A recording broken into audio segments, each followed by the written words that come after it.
여러분은 어디를 그렇게 방문하고 싶어서 마음을 졸이고 오랫동안 계획한 그런 경험이 있습니까? 이민생활하면서 말입니다. 내가 바쁜 하루를 살고 정말 한 달 한 달 먹고 살기도 바쁜데 내가 어디를 갈 수 있겠어? 그렇게 생각하면 아무 데도 못 갑니다, 여러분. 제가 베트남에 살 때도 말입니다. 우리 베트남에 있는 식구들이 자기는 돈을 꼭 두 군데만 쓴대요.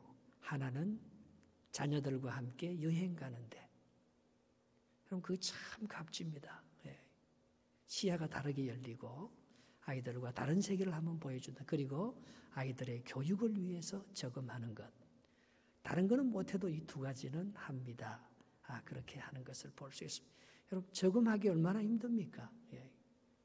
그러나 미래를 위해서 그리고 좀 여행하기 그런 여유가 어디 있습니까? 그러나 우리가 그런 꿈을 가지고 그런 계획을 세우면 하나님께서 그 역사를 이루어 가실 줄 믿습니다. 바울이요, 로마에 정말 가고 싶었어요. 그 당시 로마는 세계의 길입니다. 모든 사람의 꿈은 로마를 한번 가고 죽는 것입니다. 여러분, 지난주에도 우리 여기 남미에서 선교하는 멕시코 장로회 신학대학 교수님이 와서 우리 노회에 선교 정책 세미나를 인도했는데요. 자기가 40년 남미에 살았대요. 한국에서 저하고 신학교 동기거든요. 자기의 꿈은 북미에 와서 한번 살아보는 거라는 것입니다. 여러분, 한국 사람들의 꿈이 뭡니까? 여러분의 옛날의 꿈이 뭐였어요? 미국이나 캐나다 가서 한번 살아보는 것. 여러분 벌써 그 꿈 다 이루었어요. 자기는 1년만 미국이나 캐나다 와서 한번 살아봤으면 좋겠대. 여기 살면 얼마 내가 얘기했어요. 베트남 살 때 나는 정말 프라우드 했다고. 베트남에서는 한국 사람이 내가 더 잘났으니까 말입니다. 여기 와서는 기죽고 산다고. 하나도 안 행복하다고. 네가 남미에서 그렇게 사는 게 더 행복하지. 북미에서 사는 게 네가 생각하는 그런 꿈 같은 생활이 아니고 밑바닥을 기어야 된다고. 바울은 약소민족이었습니다. 로마의 종노릇하는 로마에게 밟힌 민족이었습니다. 바울이 믿는 하나님은 어쩌면 로마 황제보다도 더 약하게 보일 수가 있습니다. 그러나 바울에게는 꿈이 있었습니다. 내가 로마를 가보리라. 내가 로마를 방문하리라. 그러나 로마에 갈 수 있는 길은 열리지 않았습니다. 사람들이 막았습니다. 환경이 그렇게 허락하지 않았습니다. 로마의 기독교인들은 카타콤에서 예수 믿는다면 죽어야 하는 박해를 받는 그런 상황에서 절박한 순간에서 위기감이 감도는 생명을 걸고 신앙생활을 하는 그런 지경에 사도 바울이 로마를 갈 수 있다는 것은 그건 정말 어려운 일이었습니다. 그러나 바울은 정말 저 로마를 가고 싶은 거예요. 그래서 계획을 세우고 있는 것을 볼 수 있습니다. 오늘 본문 13절부터 먼저 한번 읽어보겠습니다. 13절, 8절 그렇게 읽어보겠습니다. 길이 막혀 있어요. 시작. 형제들아, 내가 여러 번 너희에게 가고자 한 것을 너희가 모르기를 원하지 아니하노니 이는 너희 중에서도 다른 이방인 중에서와 같이 열매를 맺게 하려 함이로되 지금까지 길이 막혔도다. 가고 싶어도 길이 안 열리는 거예요. 8절로 돌아와 보겠습니다. 그런데 바울이 어떻게 이 방문 계획을 세웁니까? 8절 읽어보겠습니다. 먼저 내가 예수 그리스도로 말미암아 너희 모든 사람에 관하여 내 하나님께 감사함은 너희 믿음이 온 세상에 전파됨이로다 했습니다. 바울은요, 로마에 가고 싶지만 길이 막혀서 못 가지만 이미 사도 바울은 로마에 가 있습니다. 왜? 내가 로마에 가느냐 안 가느냐, 내 길이 열리느냐 안 열리느냐, 그게 중요한 게 하나도 아닌 거예요. 사도 바울에게는 뭐가 더 중요합니까? 예수 그리스도, 그리고 믿음이 중요한 거예요. 믿음이. 사도 바울은 벌써 로마에 있는 성도들과 믿음의 교제를 하고 있습니다. 많은 사람들이 나는 로마에 가고 싶은데 로마에 한번 가보지도 못하고 내 길은 왜 이렇게 열리지 않느냐 원망하고 불평할 거 아니겠습니까? 그런데 사도 바울은 길이 나를 가로막는다고, 사람들이 박해를 해서 내가 거기 갈 수 있는 길이 열리지 않는다고 원망하지 않고 예수 그리스도로 말미암아 감사하고 있는 것입니다. 여러분, 기도는요, 하나님 나라 가는 과정이라면 감사와 찬송은 벌써 하나님 나라에 들어가 있는 거예요.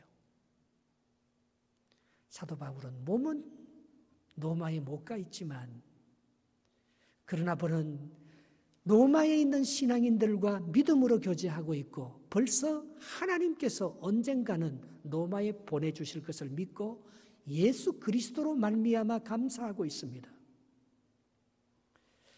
하루는 사탄이 욥에게 나타나서 시험하잖아요. 욥에게 시험하기 전에 이 사탄이 하나님한테 먼저 갑니다. 하나님, 욥이 괜히 하나님을 찬송하고 감사하는, 하나님을 믿는 신앙생활을 그냥 하는 줄 압니까? 욥을 한번 치보십시오. 욥에게 한번 어려움을 줘보십시오. 그래도 감사하는가? 그래도 하나님이 자기 인생의 주인공이라고 믿고 그분을 찬양하는가? 한번 그렇게 해보십시오. 그때 하나님께서 욥은 의인이야.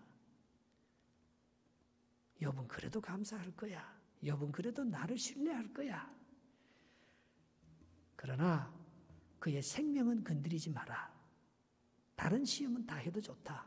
그래서 사탄이 와서 제일 먼저 욥에게 속한 모든 물질들을 빼앗아가지 않습니까? 수만 마리, 수천 마리의 양떼와 소떼와 약떼와 모든 염소떼들을 다 잊어버립니다. 조금 있으니까 자기 자식이 다 죽어버립니다. 조금 있으니까 자기 건강이 나빠져서 말입니다. 생명 빼고는 온 몸에 창이 나서 어떻게 할 수가 없어요. 자기 마누라도 자기를 저주하고 떠납니다. 자기 친구들도 다 너의 하나님이 잘못됐고 네가 뭔가 약점이 있기 때문에 이렇게 큰 시험을 당하는 게 아니냐고 계속해서 공격되면서 친구들도 친구들이 아닙니다. 그때 욥이 하는 고백이 있습니다. 그때 욥이 하나님 앞에 드리는 고백이 있습니다. 욥기 1장 21절에 내가 주께로부터 알몸으로 와서 내가 다시 주님께 알몸으로 가겠사오니 주신 자도 여호와시요 가져가신 자도 여호와시니 내가 오직 여호와의 이름을 찬송할 따름이라고. 욥은 벌써 말입니다. 하나님의 나라에 부유한 것을 누리고 있는 거예요. 모든 것을 잃었지만 자기 생각하는 대로 자기 자식이 자라주지 않고 내가 생각하는 대로 그렇게 부유한 삶이 안 사라지고 내가 생각하는 대로 그렇게 건강한 축복은 못 받았지만 여호와로 인하여 여호와 한 분 그리스도로 말미암아 내 삶은 축복과 감사가 넘친다. 병이 들면 어떻습니까? 길이 안 풀리면 어떻습니까? 내 생각대로 내 자식이 안 자라주면 어떻습니까? 내가 생각하는 대로 부유한 꿈을 못 이루면 어떻습니까? 그 자체도 하나님의 손안에 있기 때문에 원래 빈손이었는데 뭐요? 원래 알몸이었는데 뭐요?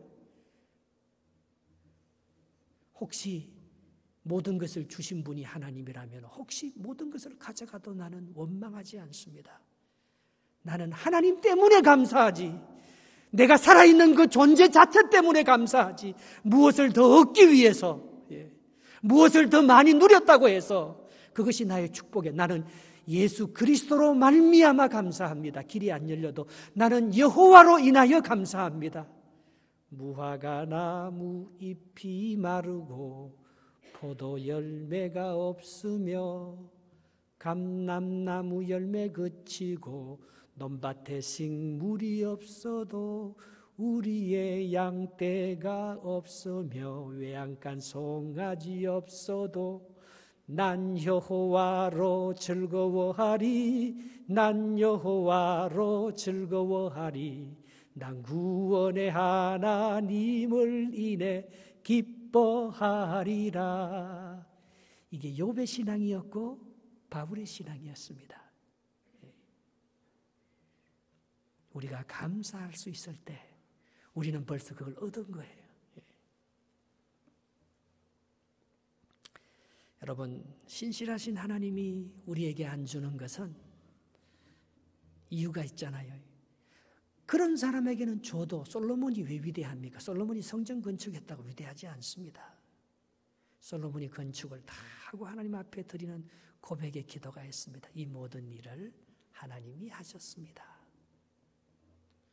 하나님으로 말미암아 이 위대한 일이 이루어졌습니다. 이것은 당신의 멸류관입니다. 멸류관 벗어 죽게 드리네. 그런 사람은 아무리 어려워도 여호와로 인하여 안 된 거잖아요. 하나님께서 막은 거잖아요. 여호와로 인하여 된 거잖아요. 내가 능력이 없어서 죄가 많아서 그게 안 된 게 아니고, 내가 능력이 있어서 내가 의로워서 그 일이 이루어진 게 아니고, 여호와로 말미암아 예수 그리스도로 말미암아 안 된 것도 감사, 된 것도 하나님의 은혜. 바로 여기에 위대한 신앙인들의 삶이 있었던 것입니다. 그거 하나만 해도. 여러분, 아침에 일어나면은 저는 손을 들고 아침에 일어나면 못 일어나요. 너무 기쁘고 좋아서 하나님 오늘 하루 주셔서 감사해요. 오늘 하루도 주님의 것입니다. 내가 주님만, 예수님 때문에 기뻐하게 해주십시오. 오늘 일이 잘 되어서 기뻐하는 게 아니고 내가 여호와로 인하여 즐거워하게 해 주시옵소서. 바울이 로마 가고 싶었지만 하나님께서 로마 가는 걸 막아도 감사. 열려도 내가 잘나서 내 능력으로 로마 가서 로마 교회를 부흥시키는 게 아니고 여호와로 인하여 된 것이니까 겸손히 감사. 모든 것이 하나님께로부터 말미암아 된 것입니다. 그런데 길이 안 열릴 때 사도 바울이 어떻게 했습니까? 포기하지 않았습니다. 끝까지 기도했습니다. 9절입니다. 9절 말씀 한번 보겠습니다. 내가 그의 아들의 복음 안에서 내 심령으로 섬기는 하나님이 나의 증인이 되시거니와 항상 내 기도에 쉬지 않고 너희를 말하며. 제가 서울동신교회에 간 지 20년이 됐더라고요. 1995년에 베트남에서 돌아와서 서울동신교회에서는 2년밖에 부목사 생활을 못했어요.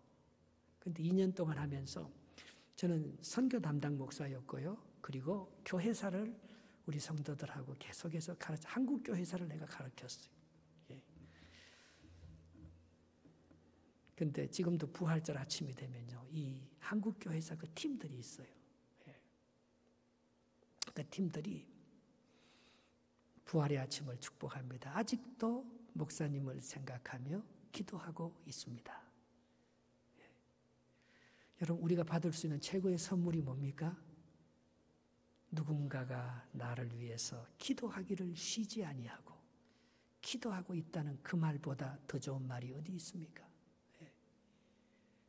나는요, 아픈 사람들을 참 존경합니다. 우리 교회도 아픈 사람이 있어요. 그 사람하고 대화하면요, 참 감동을 받아요. 마음이 얼마나 가난한지. 제가 할 수 있는 게 아무것도 없잖아요, 목사님. 나는 아파서 예배도 잘 못 나가고 봉사도 못하고 하는데 내가 할 수 있는 것밖에, 동신교회와 목사님을 위해서 기도하는 것밖에 없네요. 아니요. 당신은 동신교회를 위해서 가장 위대한 일을 하고 있습니다. 나에게 가장 좋은 선물을 주고 있습니다. 나를 기억하고 기도해 준다는 것. 하나님의 교회를 기억하고 기도해 준다는 것. 그것보다도 더 위대한 작업이 어디 있어요? 어릴 때 버스를 타니까요, 사무엘의 기도의 손이 있어요. 오늘도 무사히 그 버스 운전사가 사고 나지 말고 오늘 하루 잘 지나게 해달라고 그 기도하는 손을 어릴 때 버스에 이렇게 붙이고 다니더라고요. 근데 그 사무엘이 하는 거는 딱 하나예요. 사무엘 12장 23절에 보면, 아버지여, 내가 사무엘이 가로되 나는 너희를 위하여 기도하기를 쉬는 죄를 여호와 앞에서 결단코 범치 아니하고 선하고 의로운 길을 너희에게 가르칠 것인즉 그렇게 했습니다. 저도 당신을 위해서 기도하고 있습니다. 그게 은혜예요. 잊지 않고 기억하며 기도하고 있다는 것. 그 기억하다, 하나님께서 노아를 기억하사 비를 멈추시고, 그렇게 그 기억하다가 하나님의 은혜예요. 예. 여러분, 사랑하면 잊을 수가 없습니다. 기억하고 기도합니다. 그게 이루어질 때까지 포기하지 않습니다. 아닉테라고요, 예국가를 지은 사람이 있습니다. 아닉테. 그는 평양에서 일제시대에 태어났습니다. 3.1운동을 하다가 잡혔어요. 근데 그가 도망간 것이, 그가 다니는 학교, 그가 숭실학교를 다녔거든요. 마울이라는 외국인 선교사가 그게 교장이었어요. 내가 이렇게 3.1운동 하다가 일본 순사에게 쫓겨서 이렇게 큰 상처를 입고 어려움을 당해, 날 좀 도와주세요. 이 아닉테가요, 숭실학교에서 굉장히 유명했습니다. 공부는 못하는데 이 친구가 첼로하고 바이올린하고 트럼펫을 부는 거예요. 그래서 숭실학교 그 악대부 악장인 거예요.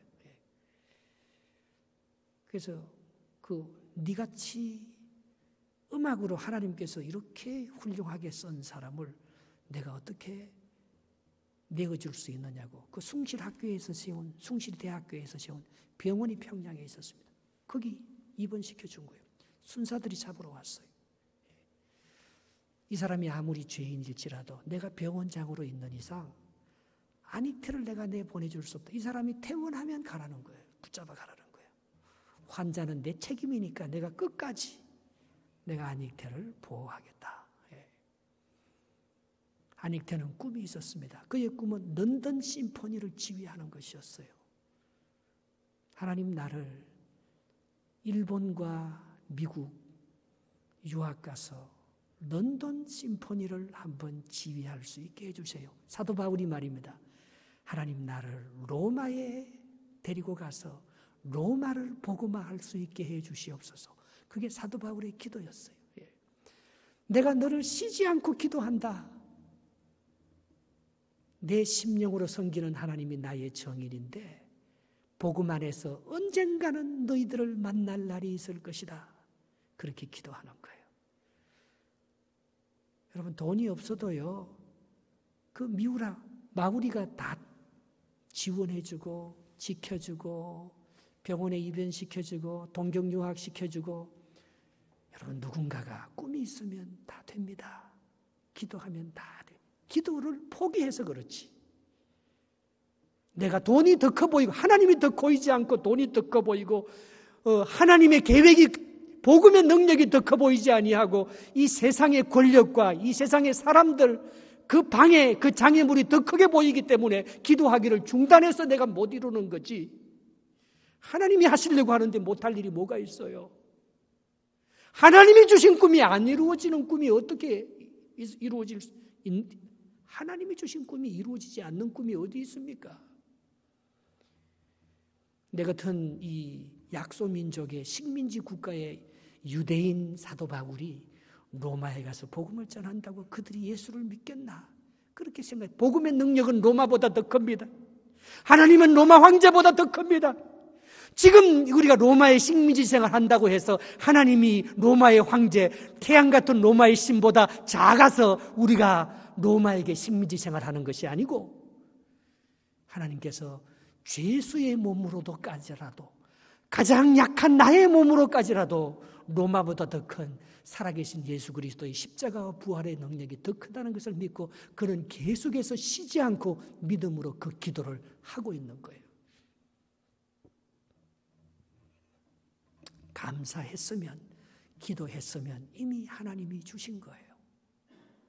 저는 이민 오면서 하나님 앞에 드린 기도가 있습니다. 비행기 안에서 저는 동신교회를 세우면서 딱 한 가지 꿈이 있어요. 그것은 서구 사회에 윌리엄 존 맥켄지가 순교하면서 소래교회를 세우면서 동학교도들을 도와주고 그래서 3.1운동을 일으키고 자기는 순교하면서 말입니다. 우리 민족이 일제로부터 독립할 수 있는 기반을 마련하고 우리 민족에게 복음을 전해준 그 정신을 이어받아 이 서구 사회에 내가 복음의 빚을 좀 갚아야지. 그 마음 하나로 하나님께서 동신교회를 이렇게 주셨는데 얼마나 고마워요. 천천히 하는 것뿐이죠. 그러나 하나님은 내게 처음 이민 올 때 주신 그 약속, 그 약속이 더 크잖아요. 환경의 어려움은 작은 거예요. 돈이 없는 건 작은 거예요. 사람들이 방해하고 장애물은 작은 거예요. 로마에 갈 수 없고 로마에서 받는 박해는 작은 거예요. 하나님은 그 위에 있잖아요. 하나님이 능력이 없어서 풀무불에 들어간 사드락과 메삭과 아벳느고를 못 살려주는 게 아니고 살려주든지 말든지 그리 아니하실지라도 나는 하나님이 더 크신 줄 믿습니다. 믿고 기도하는 사람은 이미 로마보다 더 큰 하나님의 나라에서 왕노릇하는 사람들이죠. 우리가 그 믿음이 없으면 세상의 종노릇하죠. 물질의 종노릇하죠. 사람들에 의해서 휘둘리죠. 오늘 바울은 작은 자였지만은 식민지 백성이었지만은 로마인들이 갖고 있지 않는 더 큰 믿음과 감사라는 이 하나님이 주신 놀라운 축복의 재료를 가지고 이미 로마에 방문해서 로마인들에게 참 생명과 축복을 전해주는 그런 역사를 만들어가고 있었던 것입니다. 근데 그걸 어떻게 하느냐? 내 뜻대로 안 해요. 내 방법대로 가는 게 아니에요. 하나님의 뜻, 하나님의 방법대로 될 때까지 기다리는 거예요. 어떻게 길을 열어주실지는 몰라요. 그러나 조급하지 않습니다. 내가 하고 싶은 방법대로 빨리 처리하지 않습니다. 하나님의 방법에 맡기는 거예요. 10절 말씀 한번 읽어보겠습니다. 시작. 어떻게 하든지 이제 하나님의 뜻 안에서 너희에게로 나아갈 좋은 길 얻기를 구하노라 했습니다. 바울은 로마에 가서 꼭 전해주고 싶은 것이 있었습니다. 그것이 뭐예요? 바울 안에 살아있는 복음이라는 그 축복을 말입니다. 다른 사람들은 몰라요. 로마인들이 정치적으로, 경제적으로, 법률적으로 뛰어나고 위대하다고 해도 그들이 문화인이고 지식인들이라고 해도 그들이 가지고 있지 않는 게 있어요. 바울만이 가지고 있는 특별한 은혜가, 은사가 있습니다. 오늘 그것을 전해주기 위해서 나는 하나님께서 반드시 나를 로마에 보내셔서 그들에게 이 좋은 복음을 전하게 할 것이라는 그 믿음의 확신, 약속을 가지고 그는 살아가고 있었던 것입니다. 11절, 12절 보겠습니다. 내가 너희 보기를 간절히 원하는 것은 어떤 신령한 은사를 너희에게 나누어 주어 너희를 견고하게 하려 함이니 이런 곧 내가 너희 가운데서 너희와 나의 믿음으로 말미암아 피차 아니함을 얻으려 함이라 했습니다. 바울이 로마에 가고 싶은 것은 로마에 가서 성공하는 게 아니었습니다. 자기의 뜻을 펼치기 위해서 로마에 가서 더 많은 지식과 더 많은 경험을 하기 위해서가 아니었습니다. 신령한 은사, 로마인들이 물질적으로, 경제적으로, 정치적으로 누리는 그 축복이 도저히 감당하지 못하는 그리스도 안에서, 복음 안에서 누리는 정말 신령한 은혜, 11절 보시기 바랍니다. 신령한 은사, 그걸 너희에게 나누어 주기 위해서 내가 너희 보기를 원한다. 그렇게 말하고 있습니다. 바울에게 딱 하나 있는 것은 복음이에요. 여러분, 어떤 사람이요, 제가 옛날 교회에 있던 권사님인데요, 이 권사님의 별명은 감사 권사님이에요. 무슨 일이 있어도 감사해요. 어떤 흉한 소식을 들어도 감사해요. 근데 말입니다, 그렇게 감사 많이 하는 사람이 자기 아들이 죽었어요. 그러니까 그때는 정말 감사가 아니고 뭡니까? 탄식이 나오더라고요. 나무아비 타불이 나오더라고요. 어느 정도 여유가 있고 그게 진짜 내 문제가 아니어서 그게 감사가 나왔지. 진짜 그 안에는 감사가 없는 거예요. 나무아비 타불밖에 없는 거예요. 여러분, 우리는 극한 순간, 최후의 순간에 가보지 않으면 정말 내가 뭘 갖고 있는지 모릅니다. 은혜와 은사는 다릅니다. 저기 은혜는 그냥 좋은 거예요. 좋을 때 감사해요. 어느 정도 신앙생활 남들의 눈을 피해가면서 적당히 잘할 수 있어요. 남들 앞에서는 목사도 되고 권사도 되고 장로도 될 수 있어요. 그러나 그게 내 문제고 내가 최고의 위기의 순간에 딱 들어맞췄을 때 정말 내 안에 하나님 감사합니다. 욥처럼 말입니다. 다윗처럼 말입니다. 내 안에 진짜 복음의 생명이 있느냐 없느냐, 정말 내 깊은 속에 나를 온전히 사로잡고 있는 나의 중심은, 이런 사람은 죽을 때 분명히 예수님 내 영혼을 주님의 손에 맡깁니다. 그렇게 안 죽고 하나님을 원망하며 죽을 거예요. 무의식 속에서 내가 힘이 다 약해져서 내 의지적으로 할 수 있는 모든 것이 포기할 때 정말 그의 가장 자연스러운 그의 마음의 중심의 그 핵에, 그 마음속에 예수 그리스도의 복음이 없는데 뭐요? 십자가의 사랑이 없는데 다 껍데기인데 뭐요? 오늘 바울이 나누어주고 싶은 것이 있었습니다. 그것은 그의 안에 있는 신령한 은사. 은혜는 누구나 구원받을 수 있는 카리스예요. 값없이 주시는 거예요. 그러나 은사, 스피리추얼 기프트, 이 은사는요, 카리스마예요. 그것은 내게만 준 거예요. 이거는 독특한 거예요. 다른 사람하고 비교할 수 없는 달란트예요. 한 달란트 맡은 사람에게는 한 달란트의 은사를, 두 달란트 맡은 자에게는 두 달란트의 은사를, 다섯 달란트 맡은 자에게는 다섯 달란트의 다른 카리스마, 다른 사람과 비교하지 않는 그런 능력이 거기서 나오는 거예요. 바울이 로마를 방문한 이유는 딱 이거 하나입니다.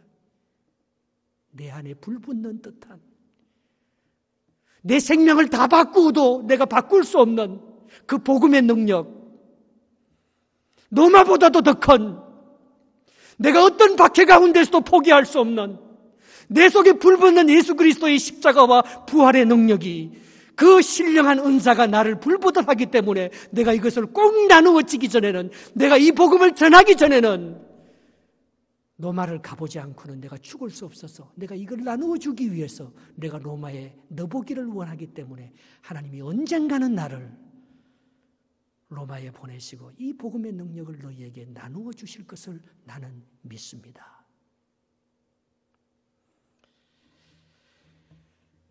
이게 솔로몬에게 소원을 물었을 때 솔로몬의 진정한 가치가, 하나님 나 지혜를 주십시오, 그렇게 말할 수 있는 지혜는 우선순위예요. 하나님의 생각이 최고입니다. 나는 하나님의 뜻이 나의 삶의 근본으로 삼고 싶습니다. 지식도 아닙니다. 장수도 아닙니다. 원수와 이기는 것도 아닙니다. 부귀도 아닙니다. 권력도 아닙니다. 오직 여호와를 경외하는 것. 정말 우리의 삶에 예수가 주인입니까? 정말 여러분의 삶에 복음이 전부입니까? 남들이 가지고 있지 않는 신령한 은사, 그게 여러분 무엇입니까? 그게 나의 가슴 속에 용솟음쳐서 그걸 나누어 주지 않고는 견딜 수 없는 그런 복음의 능력이 여러분 안에 있습니까? 그게 어디서부터 나오는가 하면 청교도부터 나와요. 청교도. 이렇게 세상이 잘 살고 발전한 것은요, 막스 웨버가 쓴 책이 하나 있습니다. 프로테스탄티즘의 윤리와 자본주의 정신이라는 게 있어요. 종교의 자유를 찾아 영국의 그 퓨리탄들, 청교도들이 말입니다, 미국에 건너와서 미국이라는 사회를 새롭게 만들었어요. 근데 미국이라는 사회를 만들면서 이 퓨리탄 청교도들이 그들이 목표로 한 게 있어요. 우리의 개인적인 신앙을 사회 속에서 실현한다는 거예요. 이 프로테스탄티즘의 윤리의 근본이 뭡니까? 사람들은 돈을 벌기 위해서 삽니다. 주인은 종업원들을 자기 유익을 위해서 착취하고 이용해 먹습니다. 종업원들은 어떻게 하면 더 많은 돈을 뜯어내고 자기도 더 부유한 삶을 위해서 그렇게 살아가는 거예요. 그런데 프로테스탄티즘의 윤리가 뭡니까? 개신교의 정신, 그 윤리가 뭡니까? 그거보다도 더 가치 있는 이웃 사랑이라는, 주인은 주인대로 잘 살아야 되고요. 종업원 종업원대로 서로 사랑하면서 그리스도 안에서 아름다운 그런 하나됨을 이루어서 이웃 사랑의 그 가치를 만들어내는, 정말 그렇지 않습니까, 여러분? 내 종업원을 이용해서 내 이익을 챙기는 것보다 그 사람 자체가 더 중요하지 않습니까? 사람 자체가. 그 사람을 이용해서 내가 적당히 써먹고 버리는 것보다 그 사람을 정말 축복하고 잘되게 하는 것. 여러분, 일을 키우려고 하면 사람을 버립니다. 그 일을 잘하려고 하면 사람을 잃는 거예요. 그러나 사람을 얻는 것은 일을 조금 못해도요, 더 많은 것을 얻습니다. 그게 이웃사랑 아닙니까? 그게 프로테스탄티즘의 진짜 윤리 아닙니까? 사랑은 율법이 요구하는 것보다 훨씬 더 큰 걸 얻습니다. 율법의 규제와 법은요, 그것밖에 안 하는 거예요. 200불 주고 베이비시터 하면 말입니다. 그 애를 보는 베이비를 보는 그 보모는 200불밖에 일하지 않습니다. 그러나 남편이 돈 안 줘도 사랑하는 부인은 자기 아이를 말입니다. 수천 불, 수만 불의 가치를 희생하고도 기쁨으로 그 자식을 키웁니다. 200불 받고 키운 그런 사랑을 받은 사람하고 엄청난 희생의 대가를 지불하면서도 어머니의, 부모의 사랑을 듬뿍 받아먹고 자란 사람하고 삶의 질이 다릅니다. 세계를 품고 이웃을 품고 하나님을 사랑하고, 그게 청교도예요. 청교도 정신이에요. 그러다 보니까요, 놀라운 자본주의가 거기서 나오는 거예요. 자본주의가 꼭 나쁜 게 아니에요. 하나님께서 놀라운 축복을 주셔서 더 큰 일을 할 수 있는 게, 그게 사랑의 유대관계로 수억 수백 원자폭탄 같은 그런 물질적인 다이나믹의 그 능력이 프로테스탄티즘의 그 이웃사랑의 원리 속에서 자본주의의 그 놀라운 축복이 나타났다는 것을 말하고 있는 거예요. 솔로몬이 받은 축복이 바로 그거지요. 하나님께로부터 오는 그 지혜로 말미암아 솔로몬이 부귀를 모은 게 아니에요. 솔로몬이 그 역사를 그렇게 위대하고 빛나게 만드는 찬란한 문화유산을 남긴 게 아니에요. 하나님이 하신 거예요. 하나님을 경외하다 보니까, 하나님을 최우선하면서 믿음으로 살다 보니까 마찬가지입니다. 바울이 자기의 성공을 위해서, 자기의 경험을 위해서 로마에 갔더라면, 바울이 로마에 들어갔다고 로마가 뭐가 변하겠습니까? 바울이 로마에 가서 한 일은 감옥에 갇혀서 로마 군인들에 의해서 고통을 당한 것밖에, 가택연금밖에 한 게 없습니다. 바울을 가두는 로마 군인들이 변하는 거예요. 바울과 함께했던 그런 사람들이 바울의 삶을 통해서 진정한 그리스도, 신령한 은사를 만나는 거예요. 복음이 이런 것이구나. 하나님이 이렇게 살아계시는구나. 황제의 권력보다도 감옥 안에 갇힌 바울의 그 작은 믿음의 역사, 솔로몬의 그 작은 지혜의 역사가 세상의 모든 부귀와 영화, 세상의 모든 지식과 지혜보다도 훨씬 더 큰 역사, 그것은 바로 하나님이 하신 것이라는 거예요. 그것은 바로 하나님을 경외하는 그 믿음과 그 지혜에서 나왔다는 거예요. 우리가 그것을 잃어버리고 이 일을 보기 시작하면 말입니다, 합리적인 그런 것들로 내가 더 많은 일을 성취하려는 그런 것들을 보기 시작하면 더 많은 이웃사랑을 잃어버리는 거예요. 사람을 잃어버리는 거예요.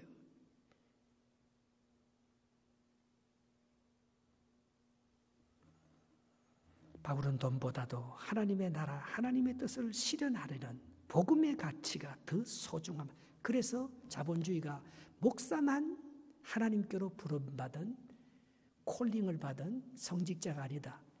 비즈니스맨도 음악가도 미술하는 사람이도 그 일을 하기 위해서 하나님께서 그에게 주신 spiritual blessing, 하나님의 영적인 축복으로 그 일만을 하기 위해서 불러낸 occupation, 직업을 그래서 occupation이라 하잖아요.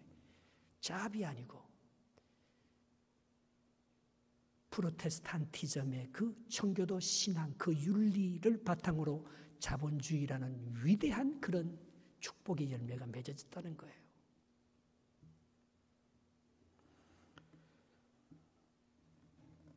그럼 바울이 가지고 있는 도대체 구체적인 이 신령한 은사라는 게 무엇이냐? 다른 복음하고 뭐가 다르냐? 13절 말씀, 14절 말씀 한번 읽어보겠습니다. 시작. 형제들아, 내가 여러 번 너희에게 가고자 한 것을 너희가 모르기를 원하지 아니하노니 이는 너희 중에서도 다른 이방인 중에서와 같이 열매를 맺게 하려 함이로되 지금까지 길이 막혔도다. 바울은 경험이 있었습니다. 이방인을 위한 복음의 전문가예요. 다른 이방인들이, 유대인들이 예수를 믿고 예수님의 제자들이 들어가서 복음을 전할 때는 안 믿던 사람들이 이중 문화 속에서 살아온 내가, 이방인의 사도로 부름을 받은 내가 헬라에 들어가서, 빌립보에 들어가서, 데살로니카에 들어가서 복음을 전할 때 다른 역사가 일어났다는 거예요. 이방인을 위한 복음의 사도로 부름을 받은 내가 너희에게 전해야 될 다른 복음이 있다는 거예요. 여러분, 복음이 언제까지 역사가, 아무리 좋은 예수 그리스도의 죽음과 부활, 이 복음도요, 그 나라의 끝, 그 사람의 끝으로 토착화되기 전까지는 그게 복음이 안 돼. 그래서 그걸 이방인의 복음이라고 하는 거예요. 라틴 문화가 성행할 때 사람들은 성경이 히브리어 헬라어로 되어 있는데 그걸요, 신구약을 전부 다 불가타 여기라고 해서 라틴 말로 다 번역했습니다. 그래서 지금도 가톨릭 신부들은 라틴 말로 예배를 집례하고 라틴 말로 성경을 읽고 라틴어, 저도 세계사 공부하면서 라틴어 공부 열심히 했어요. 신부가 되려면 라틴어는 필수입니다. 예배 자체가 다, 미사 자체가 라틴어로 집례되기 때문에 라틴의 문화 속에 기독교가, 게르만족의 그 기독교가 왕성하게 일어나는 거예요. 영국에 건너가도 마찬가지입니다. 영국의 제임스 킨 버전이라는 영어 고전으로 번역한 자기들만이 쓰는 독특한 그런 영어 성경 버전이 따로 있어요. 그걸 통해서만 그 은총이 영국 사람들에게 나간다고 믿고, 지금도 보수적인 영국 사람들은 제임스 킹 버전만 절대적인 것으로 그렇게 성경을 봅니다. 로마 사람들에게도요, 로마인들의 콧대가 얼마나 셉니까? 로마인의 복음은 따로 있는 거예요. 우리 미국 사람들이 우리나라 선교해도 우리나라 사람들이 미국 사람 선교사들 다 쫓아내지 복음 안 믿습니다. 그런데 1907년에 한국 사람에 맞게 토착화가 일어나는 거예요. 그걸 캐나다 선교사들이 잘해요. 원산에 파송된 하디 선교사라든지 토론토 의대 출신인 에비슨 선교사라든지 그리고 특별히 제가 존경하는 우리 교회를 세운 그 모토라고 할 수 있는 윌리엄 존 맥켄지, 이 캐나다 선교사들은요, 한국식으로 살았어요. 다른 사람은 다 테니스 치고 고기 먹고 버터 먹고 이럴 때 이 캐나다 선교사들은요, 회개했어요. 그게 1907년 대부흥운동이에요. 우리가 미국에서 온, 서양에서 온 선교사라고 해서 너희들을 업신여기고 너희들과 위화감이 드는 그런 문화생활을 하면서 너희들의 마음을, 너희들은 거짓말장이고 너희들은 무식하고 너희들은 더럽고, 그래서 복음만 전했지 그걸 받는 조선민족과 복음을 전하는 선교사들하고는 전혀 하나됨이 없는 거예요. 그런데 1907년 대부흥운동에 선교사들이 먼저 회개를 하는 거예요. 내가 이 땅에 와서 이 땅의 사람들처럼 살지 못하고 여러분들을 정말 나의 동력자로 이웃 사랑으로 내가 함께 섬기지 못하고 내가 더 높은 자세에서 너희를 가르치려고 했던 걸 미안하다는 거예요. 여러분, 정말 좋은 가르침은 배우는 것입니다. 그래서 서로 교감이래. 가르치면서 더 많이 배워요. 가르치기만 잘하는 사람은 그거는 금방 끝납니다. 그 어떤 사람은 가르치면서요, 제자들한테 참 많이 배웁니다. 셀 나눔이 그런 거 아니에요. 다른 사람의 얘기를 들으면요, 참 훌륭한 거예요. 어떤 사람은 그걸 안 받아들여요. 어떤 사람은 병이 걸려도 병이 안 낫습니다. 내가 왜 병자냐 이거죠. 내가 왜 그 약을 먹어야 되느냐 이거죠. 그 사람은요, 절대 발전이 없고 안 낫습니다. 내가 혈압이 높구나. 내가 병자구나. 혈압약을 먹어야지. 그리고 음식을 조심해야지. 운동해야지. 그런 사람은 혈압을 극복하고 살아갈 수 있는 거예요. 계속해서 배우고 계속해서 자기를 치고 계속해서 자기를 연단하면서 서로 피차 아니하려고 오늘 사도 바울이 로마에 가서 내가 꼭 너희들에게 가르치기 위해서 가는 게 아니고 내가 가르치는 이것 때문에 내가 너희들에게서 더 많은 것을, 사실 바울이 받는 고난보다도 로마의 카타콤에서 지금 사도 바울이 AD 50년경에 나왔으니까 AD 30년경부터 벌써 예수님이 죽고 나서부터 로마는요, 바울이 복음을 전하지도, 예수님이 제자들이 복음을 전하지도 않았는데 거기에 기독교인들이 생겨났으니까 313년 콘스탄티누스 황제가 기독교를 공인할 때까지 300년 동안 그들은 지하 땅굴에서 바울보다도 더 많은 물고기 마크를 그리면서 그리스도인인 것을 표시하면서 더 많은 고난을 받고 있으니까 바울이 그들한테 얼마나 많이 배워요. 내가 진짜 기독교가 어떻게 역사하는지, 핍박 가운데 하나님께서 어떤 기적의 역사를 일으키는지 내가 너희에게 가서 나의 스피리추얼 블레싱을 너희에게 전해주고 너희들이 박해 가운데서 하나님을 만난 그 놀라운 스피리추얼 블레싱 기프트를 내가 배우면서 이방인의 복음은 유대인들이 받은 것, 빌립보 교회가 받은 것, 헬라인들이 받은 것하고 다르게 로마에게는 로마에 맞는 로마식의 로마 토착화를 내가 너와 하나가 되어서 내가 낮은 마음으로 너가 내가 서로 배우면서 복음을 서로 나누면서 진정한 하나님의 뜻을 그 땅에 펼쳐보고 싶다. 바울이 전하고 싶은 것은 바로 그런 것이었습니다. 그래서 14절, 15절 한번 읽어보겠습니다. 헬라인이나 야만인이나 지혜 있는 자나 어리석은 자에게 다 내가 빚진 자라. 그러므로 나는 할 수 있는 대로 로마에 있는 너희에게도 복음 전하기를 원하노라 했습니다. 여러분, 이것은요, 세대 간에도 내 자식은요, 내가 배운 방식대로 예수를 못 믿습니다. 다른 거예요. 어떤 사역자들은요, 교육을 하면서 끊임없이 자녀들과 함께 호흡을 하면서 그렇게 교육을 합니다. 그래야지 세컨 제너레이션을 얻을 수 있는 거예요. 사사기의 약점이 뭡니까? 사사기 2장 10절에 보면 그렇게 되어 있잖아요. 그 세대 사람들도 다 그 조상에게로 돌아갔고 그 후에 일어난 다른 세대 사람 여호와를 알지 못하며 여호와께서 이스라엘을 위하여 행하실 일도 알지 못하였더라. 광야에서 하나님께서 기적을 행했던 거 다 들었어요. 그러나 광야의 하나님하고 가나안의 하나님은 다른 거예요. 유대의 하나님하고 말입니다. 로마의 하나님은 토착화가 이루어져. 이세 자기에게 필히 꼽혀야 돼요. 이세 자기 경험으로 예수 그리스도의 죽음과 부활이 재해석이 돼야 돼요. 그게 얼마나 어려우냐. 그 신앙의 전수가 얼마나 어렵습니까? 내가 내 자식을 잘 키우고 내가 내 자식에게 신앙의 좋은 신앙을 물려주고 싶지 않은 사람 누가 있습니까? 그러나 사사기도 못했어요. 참 이민 일체들이 이렇게 희생하면서 만들어내고 이 교회를 우리 청년들 한번 봅니다. 우리 청년들요, 헌금합니까?